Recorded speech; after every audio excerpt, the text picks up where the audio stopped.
Kāds laiks jau pagāja, čalis aizbrauc štatiem pirms 2 gadiem. Ja nešaubos kādiem, sūtu vēstules, kā apceļojot Kaliforniju, nevelkot draugu. Saka atpakaļ uz Latviju, skumstot vienīgi pēc draugiem un radiem. Vienīgais būt, kas izved no rāmjiem, tā pa vakariem. Mēnesī skatās, savējos atcerās, draudzēm prasās.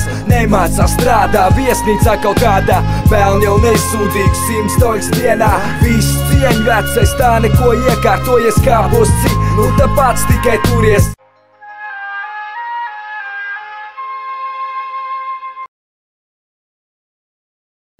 Saule Latvis sēdināja, tur, kur gali satiekas,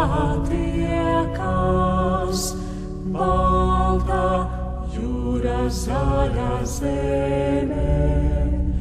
Latvei vārtu atslēdziņā, Latvei vārtu atslēdziņā. Daugaviņa sargātājā, sveši ļaudis vārtus lauzā, jūrā krita atslēdziņā.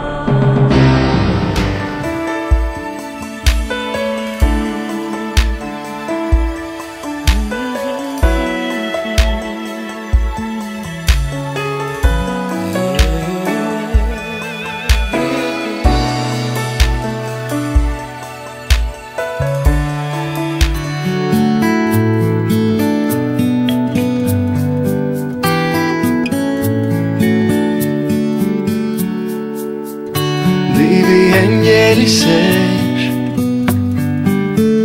jumta korē un dzied, katram nomet pa dāvanai, katram, kas garām iet.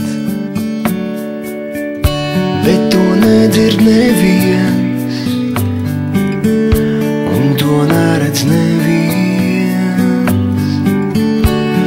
Un eņģeļi smej, kā gan var prieks būt kaut kas lieks.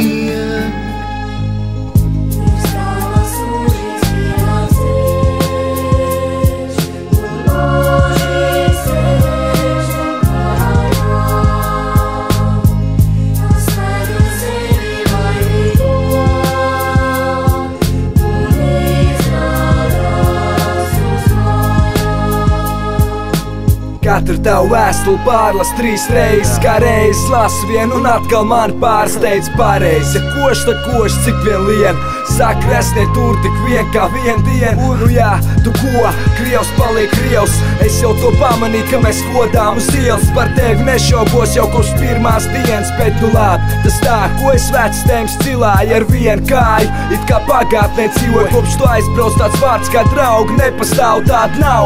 Bija viens, bet tu čau, nemaz nevajag. Šaubos, vai kāds spēs tev aizvietot vērtības, kas tev piemīt. Cits tās aizskalo mans mājas stūris, tev mūžīgi būs vaļā. Un manā sirdī priekš tevis atradīsies daļa vietas, kur glabāt atmiņas par tevi, jo mēs esam kā brāļi. Tu esi tur pie sevis, jebkur, kur tu atrastos, Ķīnā vai štātos. Ko es spēros, nav nozīm kilometros, vienmēr būs ceļš, kas vēd tieši mājām. Strupceļ nav, tu zini, mēs tevi gaidām. Jā, mēs tevi gaidām.